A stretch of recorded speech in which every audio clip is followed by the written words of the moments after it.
জঙ্গল সলিমপুরে র্যাব কর্মকর্তার নিহতের ঘটনায় মিথ্যা অপপ্রচারের প্রতিবাদে সংবাদ সম্মেলন।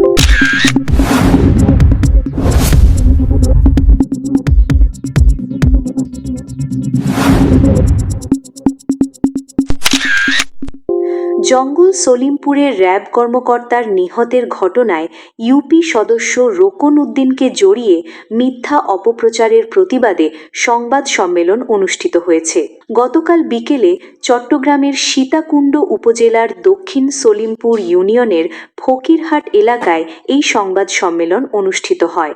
লিখিত বক্তব্যে রোকন উদ্দিন মেম্বার বলেন, একটি কুচক্রী মহল রাজনৈতিক উদ্দেশ্যে তার বিরুদ্ধে ভিত্তিহীন ও বিভ্রান্তিকর তথ্য ছড়াচ্ছে। তিনি এসব অপপ্রচারের তীব্র নিন্দা জানিয়ে প্রকৃত অপরাধীদের শনাক্ত করে দৃষ্টান্তমূলক শাস্তির দাবি জানান। সংবাদ সম্মেলনে এস.এম. লোকমান হাকিম, আলী আকবর, শাহাদাত হোসেন, সমীর সহ স্থানীয় নেতৃবৃন্দ উপস্থিত ছিলেন। এ সময় বক্তারা মিথ্যা প্রচারণা বন্ধ ও ঘটনার নিরপেক্ষ তদন্তের দাবি জানান।